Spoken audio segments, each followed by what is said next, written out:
پھر اسلام جو پھیلتا گیا، مدارس پھیلتے گئے اور مکاتب کا نظام بچھتا چلا گیا۔ ہر مسجد میں ملصق ایک مکتب اور مدرسہ ہوا کرتا تھا۔ قدیم زمانے میں خیر القرون میں تمام محدثین و مفسرین اور فقہا یہ سارے کے سارے مساجد ہی میں بیٹھ کر قرآن اور حدیث کی اور تفسیر کی اور فقہ کی تعلیم دیا کرتے تھے۔ چنانچہ دنیا کو انہی مساجد نے، انہی چھوٹے چھوٹے مکاتب اور چلتے پھرتے مدارس نے حضرت امام اعظم ابو حنیفہ علیہ الرحمہ، امام شافعی، امام مالک علیہ الرحمہ، حضرت حسن بصری، عبداللہ ابن المبارک، حضرت امام محمد ابن الحسن شیبانی علیہ الرحمہ جیسے جبال علم اور اساطیر علم و فضل دنیا کو دیے۔ تاریخ گواہ ہے، آسمان اور زمین شاہد ہیں کہ ان سے بڑے عالم روئے زمین پر نہ آئے تھے، نہ ہیں، نہ قیامت تک آ سکے۔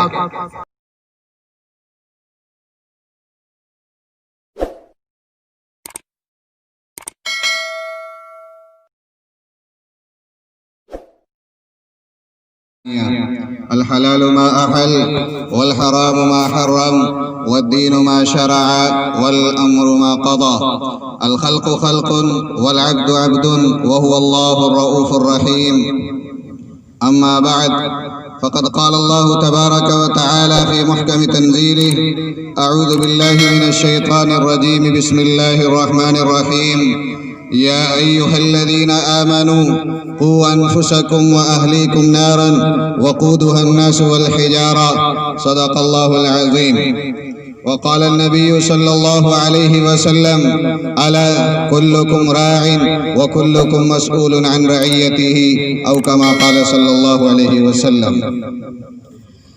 اسٹیج پر تشریف فرما حضرات علماء اکرام اور میرے دینی اور ایمانی بھائی،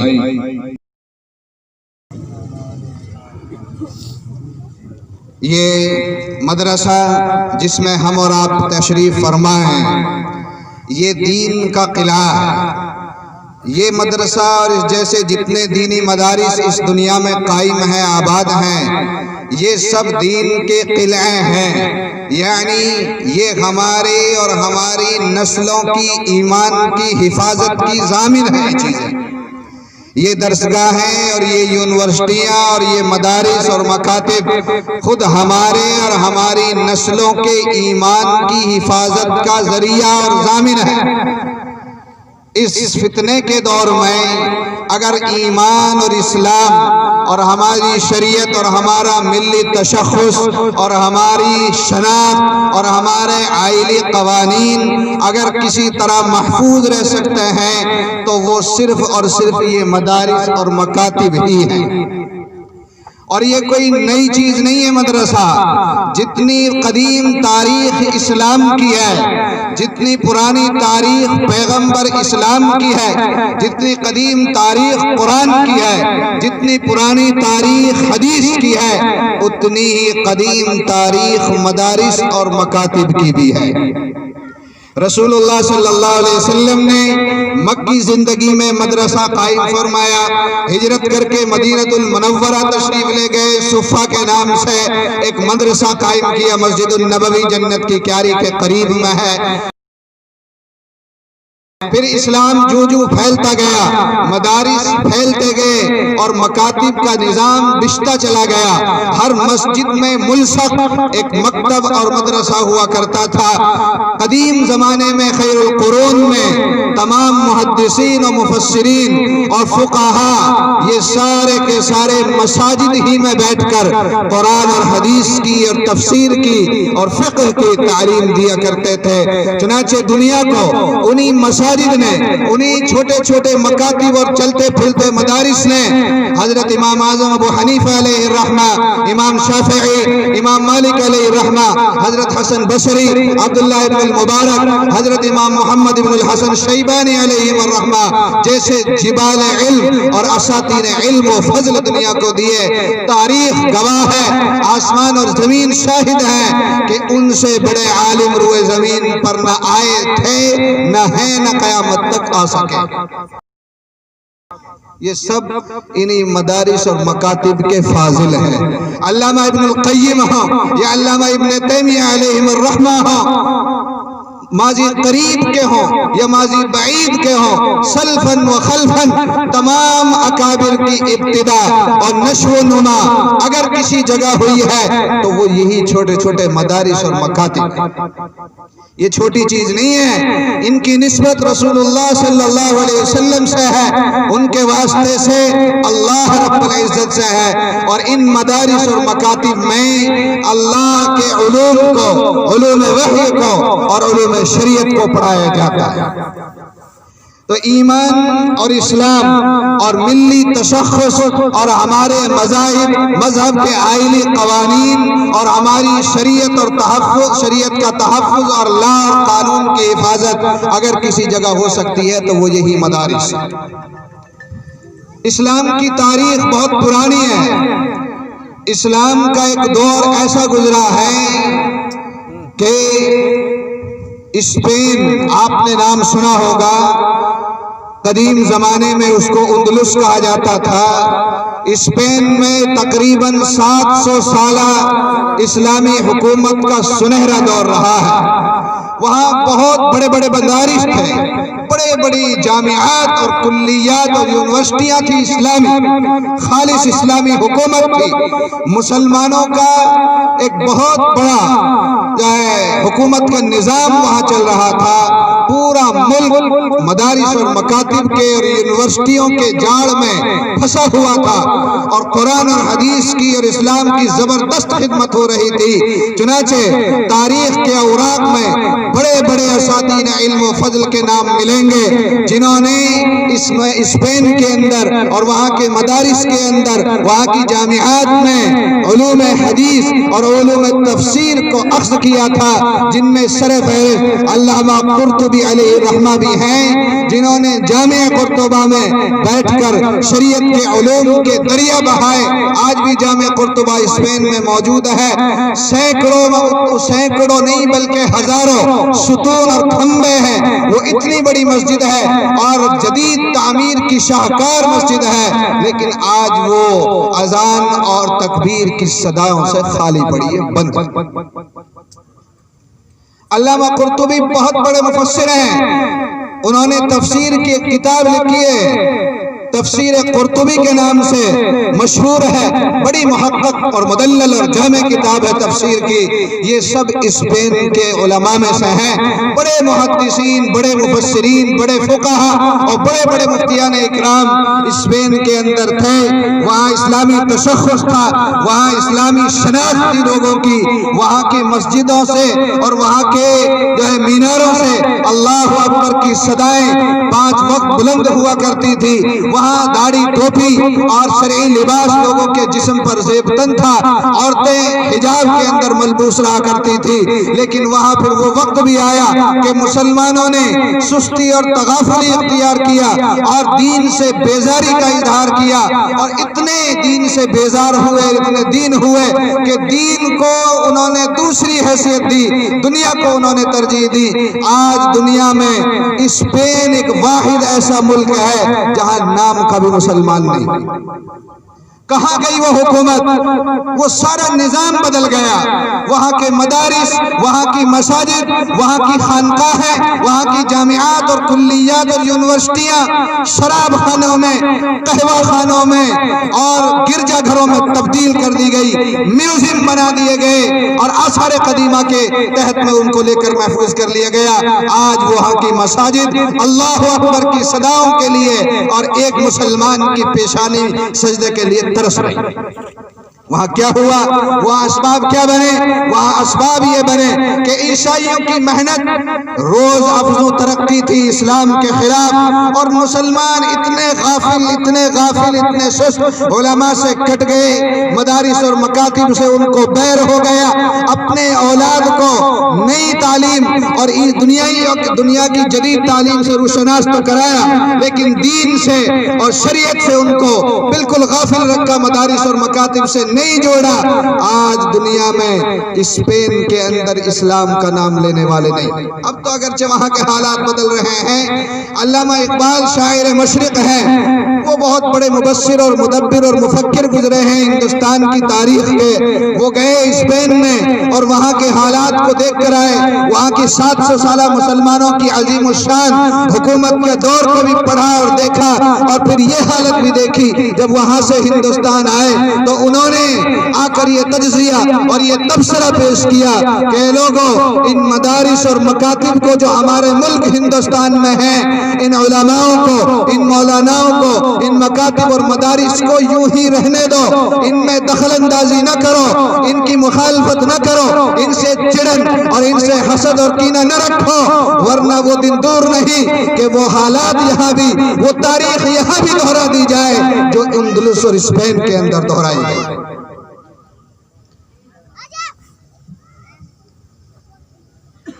وجہ کیا بنی؟ اسلام کیسے نکلا؟ مدارس اور مکاتب سے اولاد کو اور نئی نسل کو دور رکھا۔ دین آنے کی یہی تو جگہ ہے، شریعت پڑھنے اور پڑھانے کی یہی تو جگہ ہے، تعلیم و تعلم اور تربیت کی یہی درسگاہیں ہیں۔ اگر امت ان سے منہ موڑ لے اور روگردانی کر لے اور خود بھی ان کی طرف توجہ نہ کرے اور اپنی نئی نسل کو مدارس اور مکاتب سے نہ جوڑے، بتاؤ پھر دین کہاں سے آئے گا؟ اور جب دین نہیں آئے گا، دین کے ماننے والوں میں دین نہیں رہے گا، تو دین کی حفاظت کیسے رہ پائے گا؟ پھر ہمارے ملک ہندوستان میں 1602 میں واسکوڈی گاما پرتگیزی تھا، پرتگال کا تھا، تجارت کی غرض سے ہندوستان آیا تھا، بھٹک بھٹکا کر بحری سفر کیا اس نے اور وہ ہندوستان پہنچا۔ یہاں اس نے دیکھا، اس زمانے میں تو ہندوستان بہت امیر ملک تھا، سونے کی چڑیا کہا جاتا تھا، جیسے یہاں اب عربین ممالک میں اور یورپین ممالک میں یہاں کے لوگ کمانے کے لیے جاتے ہیں، انگریز کے آنے سے پہلے مغلیہ عہد حکومت میں ان ملکوں کے لوگ یہاں کمانے کے لیے آئے کرتے تھے، اتنا امیر ملک تھے۔ تو 1602 میں وہ آیا، یہاں اس نے اپنے پنجے گڑائے اور انگریزوں کو بلایا، اور پھر یکے بعد دیگر ان کے وفود آتے رہے، اور پھر ہندوستان میں انہوں نے ایک چال چلی، عیسائی مشنریوں کو یہاں بلایا اور ان کی تربیت کی اور ان کو ایسی ذہن سازی کی اپنے علماء کی کہ تم ہندوستان کے مختلف علاقوں میں پھیل جاؤ، اسکول اور یونیورسٹی قائم کرو جس میں عیسائیت سے مرعوب اور مغلوب سلیبس اور نصاب پڑھایا جائے گا، اور تم یہ اعلان کرو مسلمانوں میں خاص طور سے کہ تم اپنے بچوں کو ہمارے اسکول اور کالجوں میں بھیجنا شروع کرو، ہم مفت میں تعلیم دیں گے اور مفت میں ہم لباس بھی دیں گے، مفت میں ہم کتابیں بھی دیں گے، سب کچھ دیں گے، کھانا پینا بھی دیں گے۔ چنانچہ انہوں نے اعلان شروع کیا۔ اب ہمارے اکابر، اللہ ان کی قبروں کو نور سے منور فرمائے، کروڑوں رحمت نازل فرمائے ہمارے اکابر علماء دیوبند پر، ان کو فکر لاحق ہوئی کہ اب تو اسلام کے لالے پڑ جائیں گے ہندوستان میں، حکومت ہمارے ہاتھوں سے جا رہی ہے اور چلی گئی ہے، اب ہماری دین اور شریعت کا تحفظ کیوں کر ہو سکتا ہے؟ اس کے لیے سر جوڑ کر اکابر علماء بیٹھے، اور حضرت نانوتوی علیہ الرحمہ اور دیگر اکابرین نے علماء کی، نیک لوگوں کی ایک جماعت تشکیل دی اور ان کو حجاز مقدس حرمین شریفین بھیجا اور ان کو یہ تاکید کی کہ تم مکہ المکرمہ اور مدینہ المنورہ زادہم اللہ شرفا و تعظیما وہاں جاؤ، اور وہاں جو بھی اجابت کے مقامات ہیں، جہاں جہاں دعائیں قبول ہوتی ہیں، چاہے وہ بیت اللہ ہو، چاہے وہ ملتزم ہو، چاہے وہ زمزم کے قریب ہو، جہاں جہاں بھی حدیث کی روشنی میں دعائیں قبولیت کے جو مقام مذکور ہیں، تم ان مقامات پر جا کر دعائیں کرو کہ یا اللہ ہمارے بر صغیر میں ہند و پاک کے اندر اسلام اور مسلمانوں کی دین اور شریعت کی حفاظت کی شکلیں پیدا کرو۔ چنانچہ وہ وفد گیا اور انہوں نے ہر ہر مقام پر جا کر اللہ سے رو کر گڑ گڑا کر دعائیں مانگی، یا اللہ ہمارے دین اور ایمان کی، ہماری شریعت کی، ہمارے لا اور قانون کی حفاظت فرما، کیسے ہندوستان میں ہم اپنی شناخت کے ساتھ قائم رہیں، یا اللہ اس کے اسباب پیدا فرما۔ وہ دعائیں کرتے رہے اور یہاں اکابر علماء نے مشورہ کیا، اللہ کی تائید غیبی نے ان کی نصرت اور مدد کی، اور اکابر کے دل میں اللہ نے یہ الہام کیا، یہ بات ڈالی کہ اب اسلام اور مسلمانوں کی اور دین اور شریعت کی حفاظت کا جو ایک طریقہ ہو سکتا ہے وہ صرف اور صرف یہ ہے کہ ہندوستان میں مدارس اور مکاتب کا نظام بچھایا جائے۔ چنانچہ اکابر نے مشورے سے 1866 میں دیوبند کے اندر ایک چھوٹے سے مدرسے کی بنیاد ڈالی، پھر اس کو پروان چڑھایا، اس کے بعد دوسرے مدارس کا نظام بنایا، اور دیکھتے ہی دیکھتے بہت تھوڑی مدت کے اندر ہندوستان میں چاروں طرف مشرق مغرب شمال جنوب میں مدارس کا نظام بچھتا چلا گیا، اور ان کے ذیل میں ان کی ماتحتی میں مکاتب جگہ جگہ چلتے بچھتے چلے گئے۔ یہ مکاتب اور مدارس کا نظام تھا کہ اسلام اور مسلمانوں کے اور دین اور شریعت کی حفاظت کا ایک انتظام ہو گیا۔ جب یہ شکلیں بنی تو علماء نے چین کی سانس لی، سکون لیا، اور ان کو لکھ بھیجا۔ مکہ المکرمہ جو جماعت بھیجی تھی دعا کرانے کے لیے، ان کو لکھا کہ تمہاری دعاؤں کا ثمرہ ہے، اللہ نے دین اور شریعت کی حفاظت کی شکلیں پیدا فرما دی، اور ہم نے ایسے مکاتب اور مدارس کا نظام بچھایا۔ اب امید ہے کہ انشاءاللہ ہندوستان کے اندر ایمان اور اسلام اور شریعت محفوظ رہے گی، اس پر کوئی ڈاکہ نہیں ڈال سکتا۔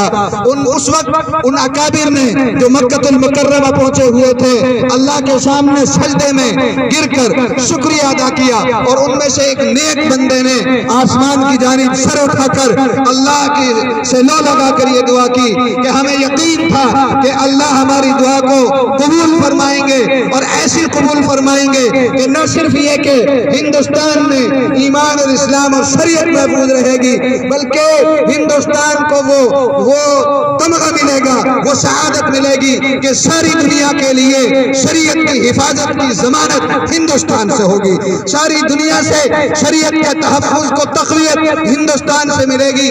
آج ہم دیکھ رہے ہیں، اپنی کھلی آنکھوں سے ہم اس کا مشاہدہ کر رہے ہیں۔ الحمدللہ ہم سینکڑوں نہیں، ہزاروں نہیں، لاکھوں کی تعداد میں ہمارے ملک ہندوستان میں بڑے بڑے مدارس، بڑے بڑے جامعات، اور ہر گاؤں میں، ہر خطے میں مکاتب کا جو نظام بچھا ہوا ہے، اور پھر سینکڑوں نہیں لاکھوں کی تعداد میں علماء، محدثین اور مفسرین، حفاظ اور قراء اور مفتیان اکرام یہ جو نظر آ رہے ہیں، اور ہماری مساجد آباد ہیں، ہمارے مدارس آباد ہیں، ہمارے جسم پر شرعی لباس ہے، ہمارے چہرے پر داڑھی ہے، سنت رسول اللہ اور انبیاء کی موجود ہے، ہمارے آذان کی صدائیں ہماری مساجد کے میناروں سے، منبر و محراب سے بلند ہو رہی ہیں، اور شریعت اپنی اصل حیت کے ساتھ اور اصل شکل کے ساتھ محفوظ ہے۔ یہ صرف اور صرف ان مدارس اور مکاتب کی دین ہے۔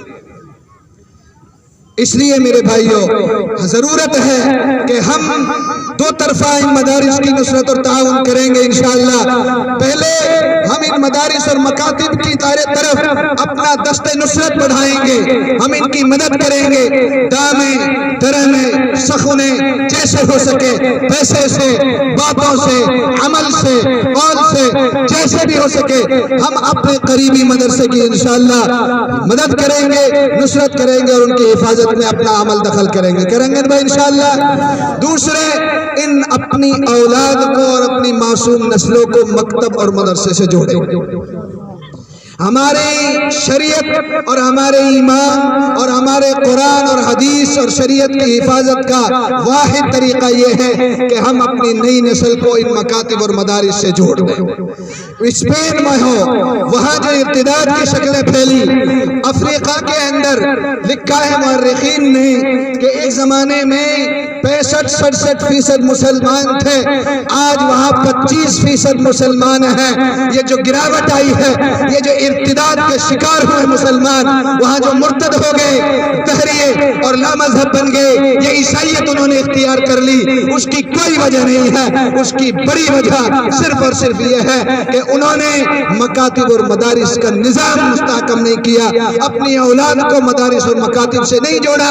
آپ خود لگائیں اندازہ، آپ 50-60 سال کی عمر میں ہیں، آپ مر جائیں گے، آپ کی جو اولاد ہے، نئی نسل ہے، اگر یہ مدرسے میں اور مکتب میں نہیں آئے گی، قرآن نہیں جانے گی، حدیث نہیں جانے گی، ہمارے عقیدے کیا ہیں، اسلام کیا کہتا ہے، ہمارا نبی کون ہے، ہمارا دین کیا ہے، شریعت کیا ہے، ان باتوں کو اگر مدرسے اور مکتب میں جا کر نہیں سیکھا تو کوئی بھی ان کو آسانی سے قادیانی بھی بنا سکتا ہے، عیسائی بھی بنا سکتا ہے، یہودی بھی بنا سکتا ہے اور دہریہ بھی بنا سکتا ہے۔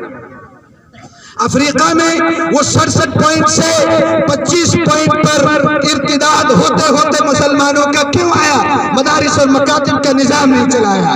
انڈونیشیا اس وقت دنیا کا سب سے بڑا واحد ملک ہے جہاں سب سے بڑی اکثریت ہے مسلمانوں کی، وہاں کے مسلمانوں کی تعداد 25 کروڑ ہے۔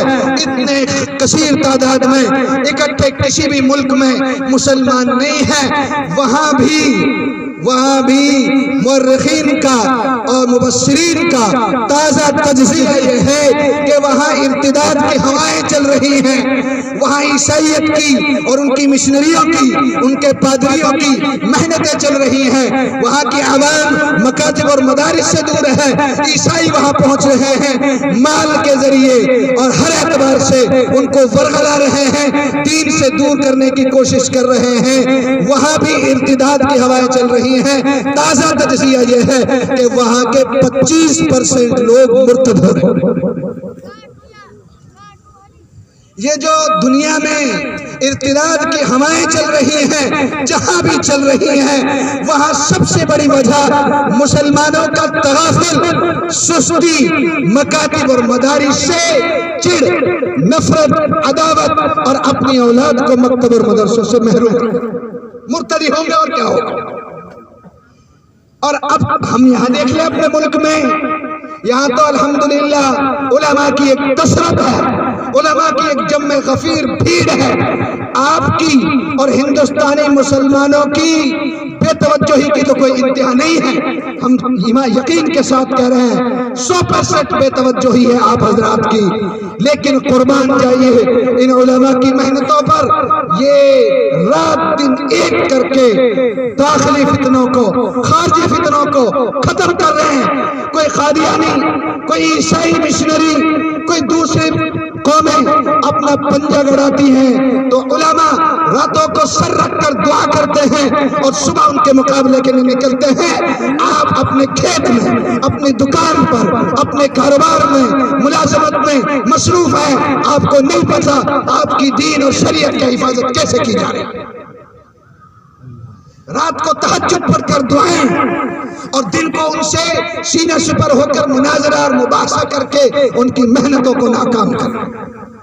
اور ہمارے ملک میں اللہ کی بہت بڑی دین ساری دنیا میں ہے، لیکن ہم اس کے اولین ہیں، ہم اس کے بانی مبانی ہیں الحمدللہ دعوت و تبلیغ کے۔ یہ اس دعوت و تبلیغ کی بیداری اور محنت اور ہمارے مکاتب اور مدارس کی بیداری کی وجہ سے یہاں ارتداد نہیں ہے، ورنہ حالات وہی ہیں۔ ہماری بے توجہی اتنی پہنچی ہوئی ہے، اس لیے خدا را اپنی نسلوں کو مرتد ہونے سے اگر بچانا چاہتے ہو تو ضروری ہے کہ آپ اپنے بچوں کو سب سے پہلے مکتب اور مدرسے سے جوڑ دیجئے پہلے فرصت میں، ورنہ کہیں ایسا نہ ہو آپ ان حالات کو دیکھ لیں، آپ کی اولاد میں اگر ان پڑھ رہ گئے، دین کے ان پڑھ، میں دین کے ان پڑھ کہہ رہا ہوں، ارے بھائی اس کی آواز کھول دے تھوڑا سا، اگر آپ کی اولاد میں آپ کے بچے بیٹے دین سے کورے رہ گئے تو ان کی جو اولاد ہوگی وہ بھی دین سے کورے رہیں گے، ان کی جو اولاد ہوگی وہ بھی دین سے کورے رہیں گے۔ نتیجہ یہ ہوگا آپ اچھے خاصے مسلمان ہیں آج، 50-60 سال بعد آپ کی جو نسلیں بدلیں گی ان میں دین اور ایمان کا کوئی نام لینے والا نہیں رہے گا۔ اس لیے خدا را ہم اپنے بچوں کو اور نسلوں کو ارتداد سے بچانا چاہتے ہیں، مرتد ہونے سے بچانا چاہتے ہیں، تو اس کے لیے بہترین طریقہ یہ ہے کہ بڑے دعوت و تبلیغ کے ساتھ جڑ جائیں اور اپنے معصوم بچوں کو مکاتب اور مدارس سے جوڑیں گے نا بھائی انشاءاللہ۔